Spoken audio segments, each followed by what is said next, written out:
Please तुमच्या बोलीभाषेत करा. हे आम्ही जिथे जाईल तिथे हेच सांगत असतो की बोलीभाषेत करा. जेवढं मला सांग, आपण कोल्हापुरीतल्या किंवा वराडी रील्स असतात, काही ऐरणी रील्स असतात ज्या तेवढं सुंदर नाहीच, ते मी नाही जो या भाषेत बोलून चालणार. मी माझ्या भाषेत जर मी ऐरणीतलं ते करायला गेलो तर नाही मजा येणार आहे. हे एक पहिली गोष्ट.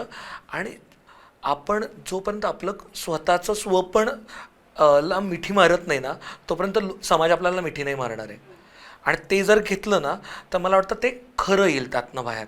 जर मी इंग्रजीतनं माझं प्रेम व्यक्त करायला गेलो ना तर तेवढं ते खरं नाही येणार आहे, तेवढं ते नॅचरल नसणार आहे.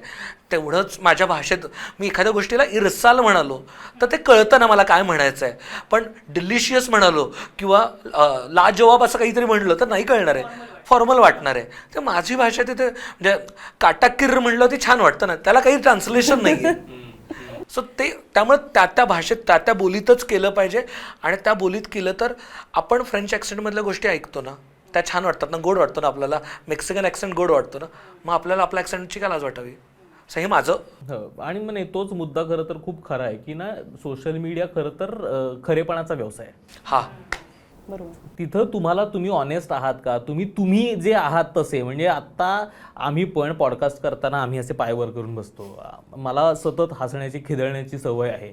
तर मग एखादी पण अरे लाईव्ह मध्ये मांड्या आणून बसलेलो असतो, तर मग दिसतो आम्ही अर्धेच. एखादी गोष्ट रिलेट झाली मला की मला हसायला येतं. लोक खूप उडतात आमच्यावरती. त्यांचं असं होतं की हे काय आहे, इतका महत्त्वाचा विषय चाललाय, हसतो काय, खिदळतो. पण हा मी आहे ना.